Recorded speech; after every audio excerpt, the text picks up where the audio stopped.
Welcome and good evening. Tonight I have 4 brand new real life ghost stories to share with you all. First, we'll be heading to Texas and hearing about a variety of strange occurrences that took place in a family's new home. Then, a construction worker encounters the echoes of a tragedy. Then we'll be hearing about a terrifying encounter that takes place in the basement of Zak Bagans' haunted museum, before finally meeting an old man who likes to watch. So dim the lights, get yourself comfortable, and let's get started into another entry into the tape library.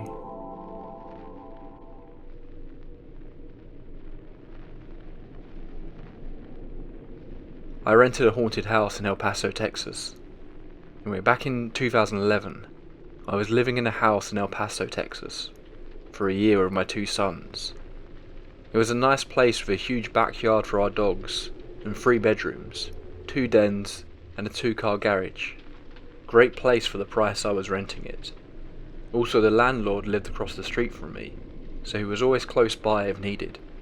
Shortly after moving in, a matter of weeks, I was in my bedroom watching TV and unwinding from a long day. I was unemployed at the time and had received a severance check from my ex-employer and was living off of that while I was job searching.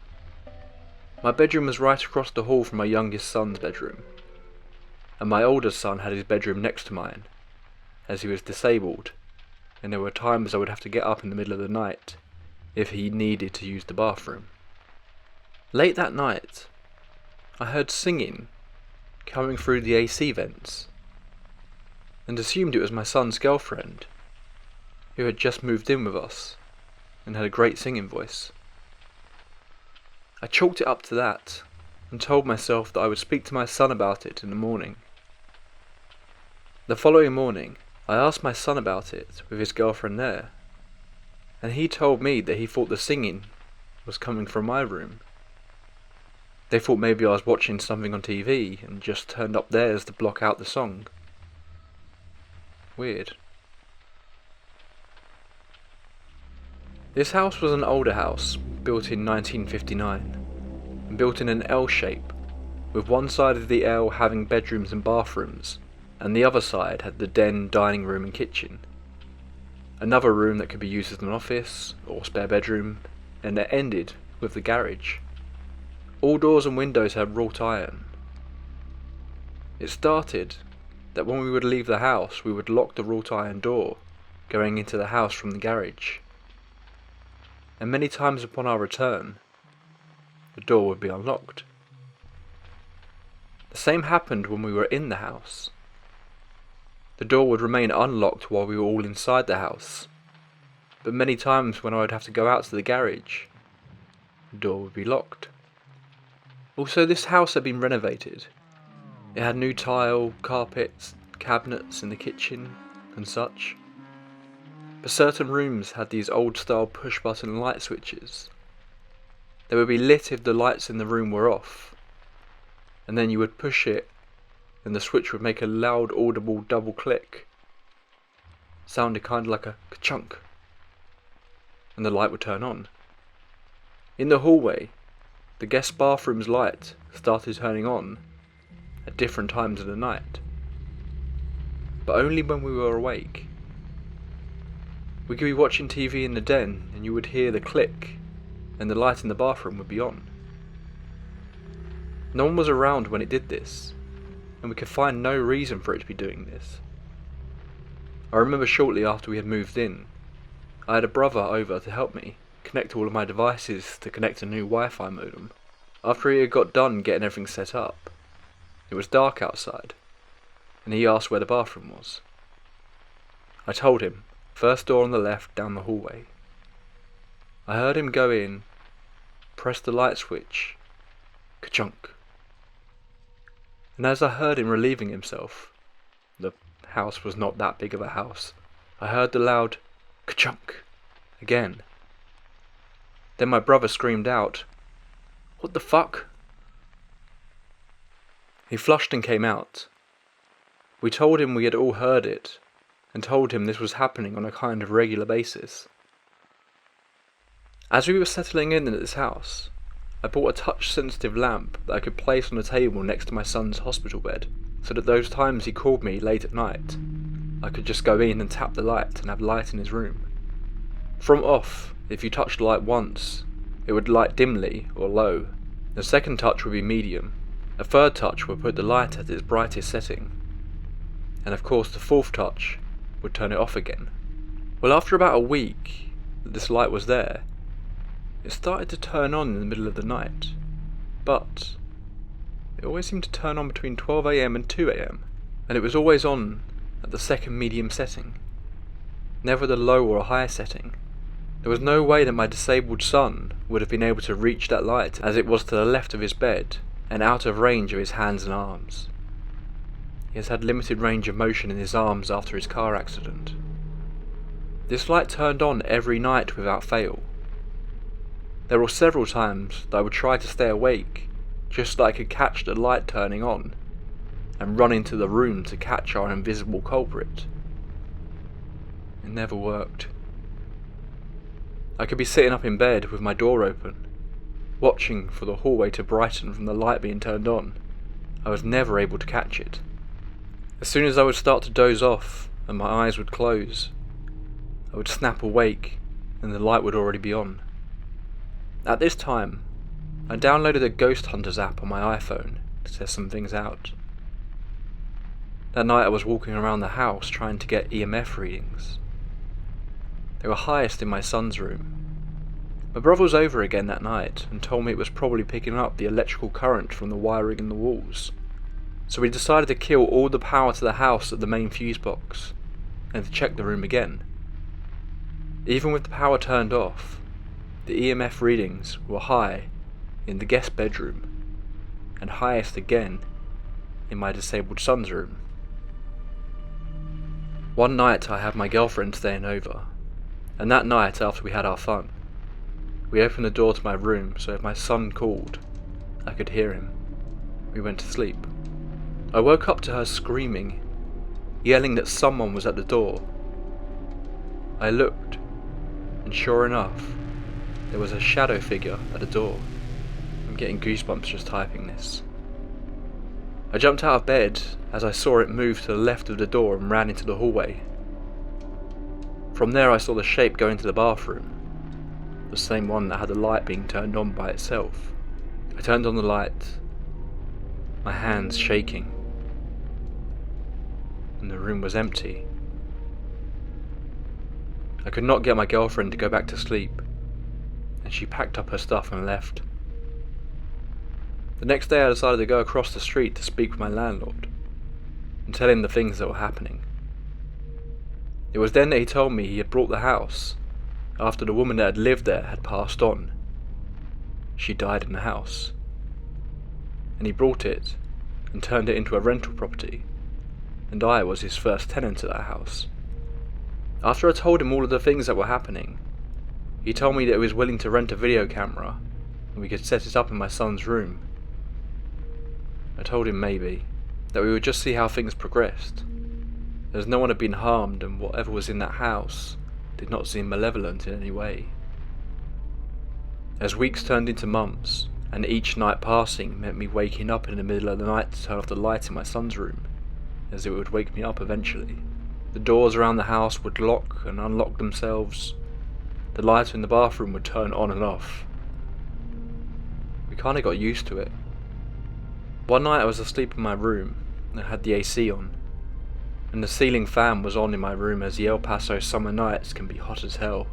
Anyway, I was asleep and was awakened by the sound of the vertical blinds knocking against themselves. I wrote it off as the air being moved by the fan and the AC. I closed my eyes and was just about to doze off again when I felt the hair on the back of my neck prick up. I closed my eyes tighter and told myself, "Don't look." As soon as I thought that, I felt breathing on my right ear, and as plain as day something whispered, "Mother," into my ear. I yelled and jumped out of bed, turned on my lights, and nothing. There was no one there. As time moved on, I started dating another woman, with 3 kids.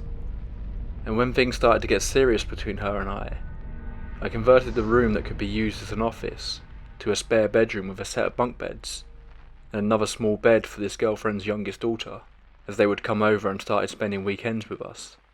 They started experiencing things too, mostly the shadow figure. The little girl was the one that would see this the most, get scared and come into our room and jump into bed with us. All of us had experiences with the shadow, as we started to call it. There were times I would be watching TV in the den, and I would feel the hair on the back of my neck stand up. I would spin around only to catch a dark streak moving away, and in a second, it was gone. Anyway, as our 1-year lease was coming close to an end, I contacted the El Paso Paranormal Society and asked if they could come out and check the house. I called them, sent an email via the website, and never got an answer. My girlfriend and I got married. This did not last, but that's another story. And we ended up buying a house in the same neighbourhood, only about 3 blocks from this one. As we were almost done with our move, I was finally contacted by the El Paso Paranormal Society. Needless to say, they were anxious to come check out the house, and wanted to set up an appointment about 2 weeks from the day of their call. I told them we were already moving to a new place, and that we would not be living there any longer by the time they would be able to come out. So the guy I spoke to told me, make sure the last thing that I should do when I leave the house for the final time would be to announce to whatever was in that house that it needed to stay there, and that it was not allowed to follow me. His telling me this gave me chills, but I said sure. Okay. That night, as me and my girlfriend were getting the last things out of that house, we did a final walkthrough, making sure the lights were off, the doors were locked. The landlord had already been over to inspect, and just asked us to leave a light on in the house. We chose to leave the light on in the kitchen, as it had a window with vertical blinds that looked out onto the driveway of the house. This way it would seem as if someone was home. As my wife and I got into each of our own cars, and had our windows down, we were speaking to each other. I remember what the ghost hunter had told me. I yelled over to my wife to hold on a sec. I got out of my car, unlocked and opened the front door, and stood in the doorway and said, "Whatever is in this house, this is now your house. You are not allowed to follow us. You must stay here." I backed out of the house, closed and locked the door, and got back into my car. I yelled over to my wife, "Let's go." When all of a sudden, right in front of both of us, we saw one of the vertical blinds in the kitchen window move sideways, as if someone was looking out. We looked at each other and said, "Let's get the fuck out of here." And we left. I almost left out one of the creepiest things. There was one morning that I awoke very early, like 4:30ish, and that damn light was on in my son's room again. I always tried to catch the light and turn it off before it woke my son, as due to his brain injury, sleep was very important for him to have. As I walked in quietly to turn off the light, I was pissed that this had been going on so long and nightly. I tapped the light twice to turn it off and started to walk out of the room.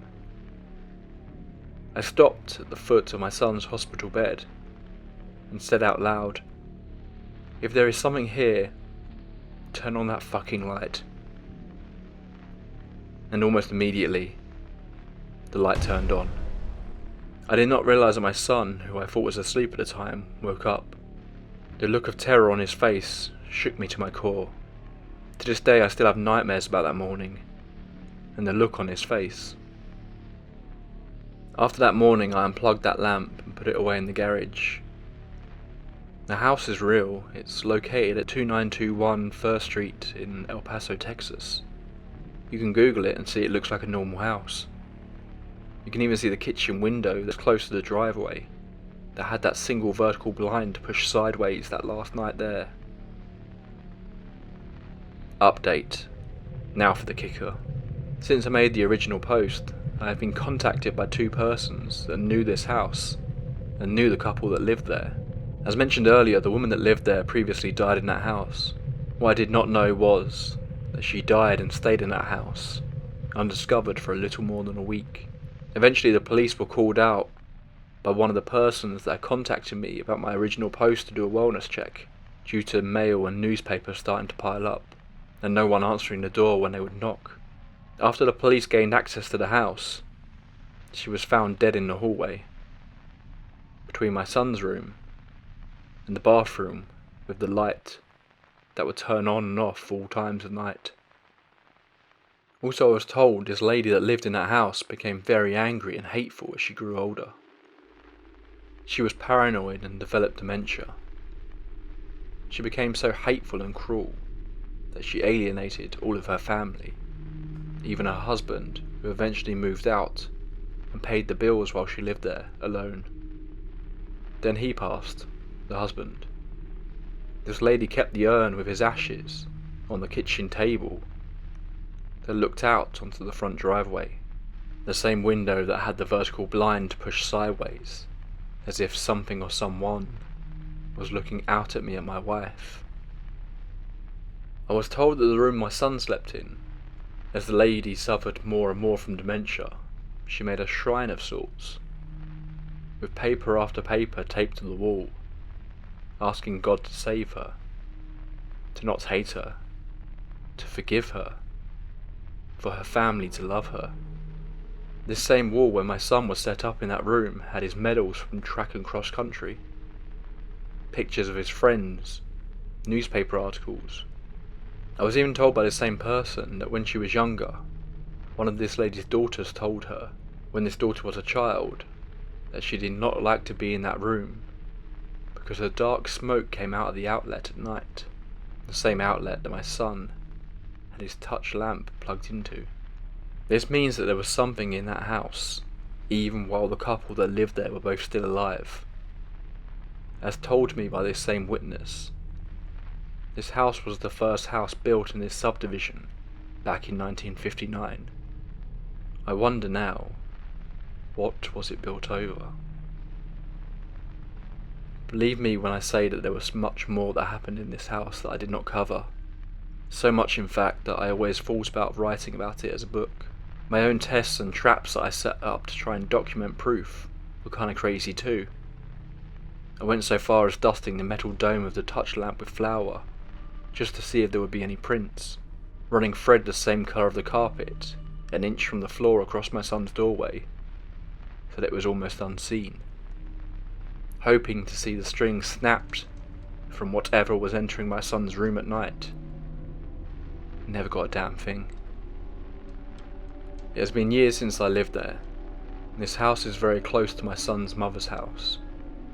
The times I have to go over there, I make it a point to drive by this place. There are new tenants there. Well, not new, as they have lived there since shortly after I moved out. I always wonder if they too are having experiences there. Ghosts are real. Hauntings are real. I think and believe that because both my son and I both had very close calls with almost dying. This made us more susceptible and open to the entities in that house. Anyway, the story is all true. The house is real. I do not know if the new tenants have had any experiences, and I see no reason to go back to that house and find out. Case 2. This isn't my story but my dad's, but I feel it's worthwhile telling it here. My dad was a builder, contracted to the local council to carry out works on council buildings. In the UK this also includes homes and flats. My dad was told his next piece of work would be in a flat building, with multiple rooms and 3 levels. Homes and flats like these where no one lives in them at the time are called voids. The building is just empty rooms. When this happens, the council put big heavy metal doors on the building to prevent thieves from getting in. You need a set of keys provided by the council.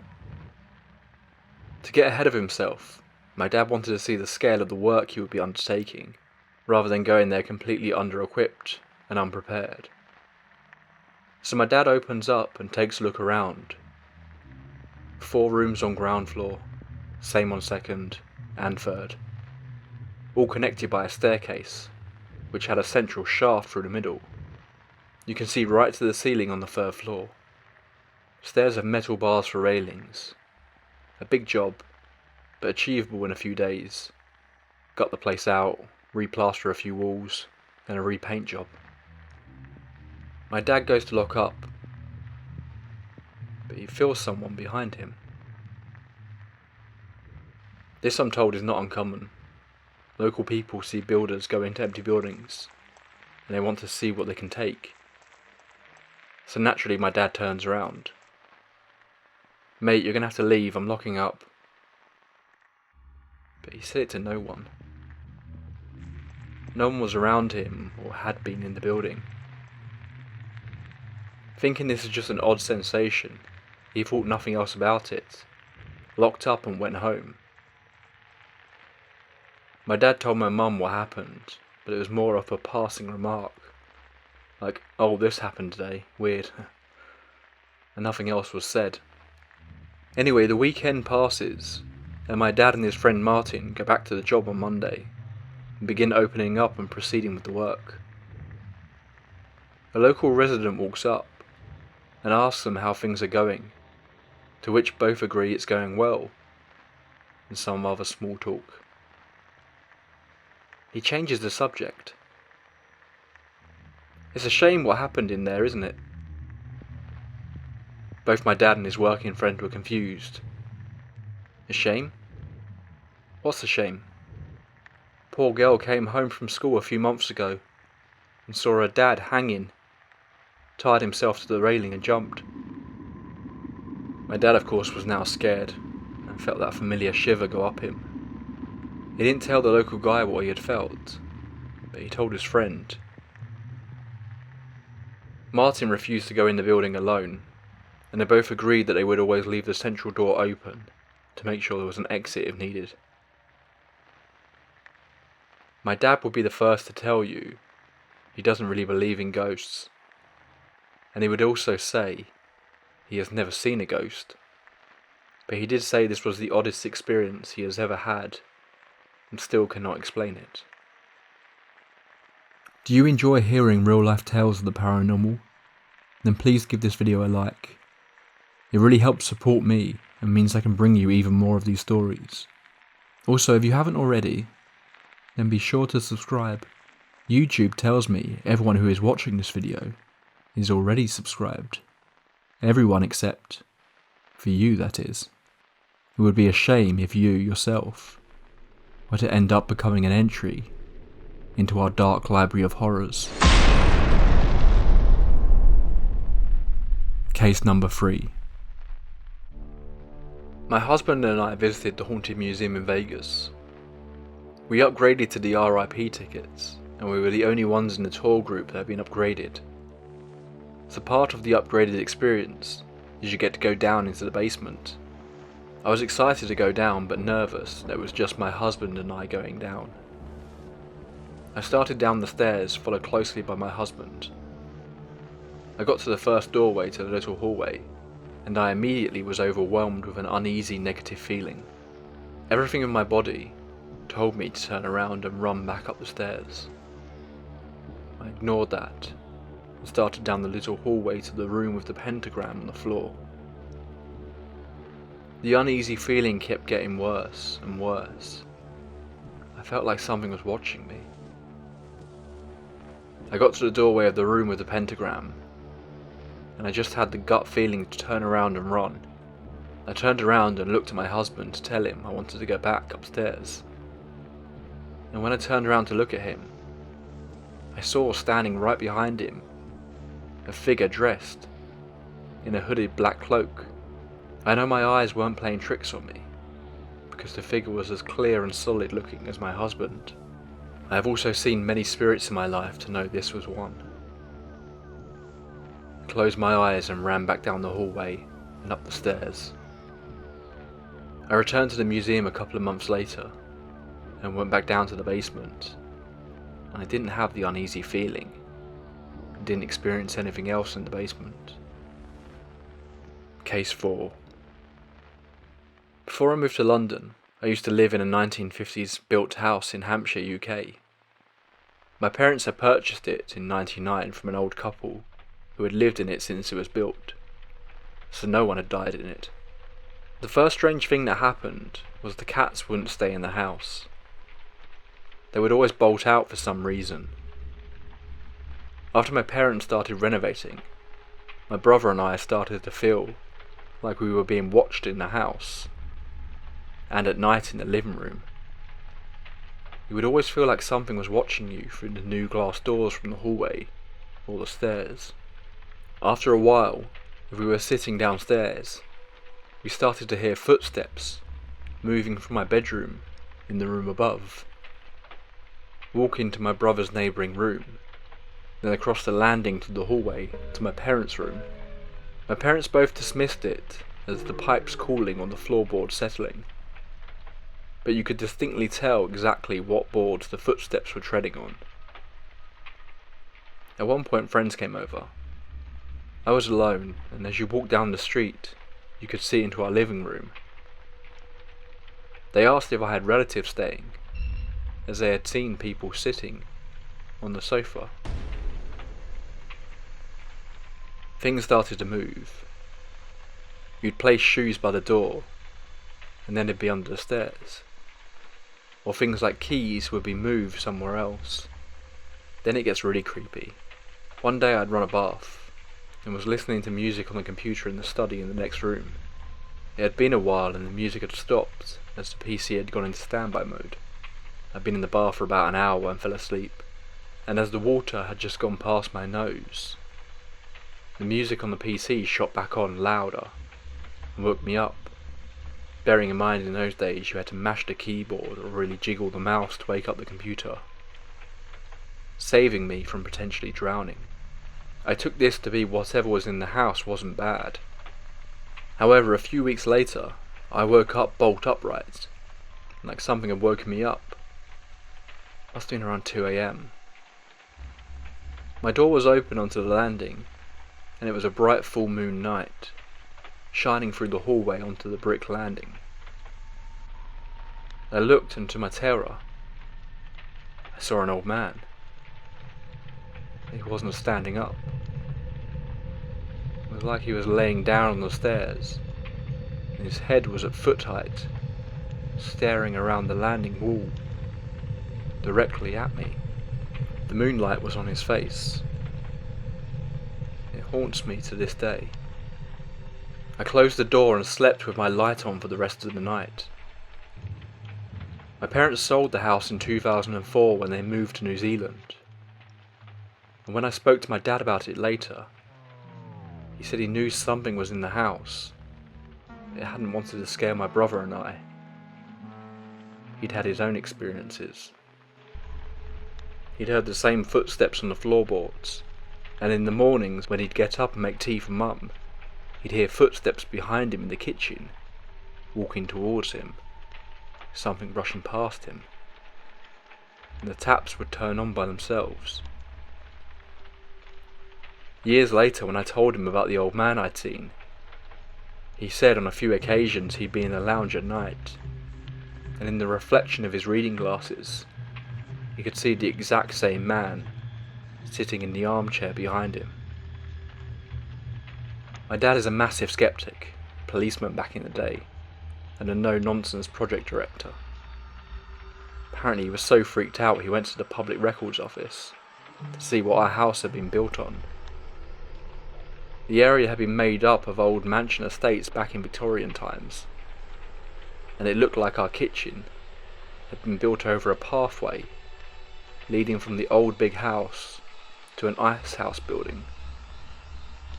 He thinks maybe it was the servants, or whoever walked that path.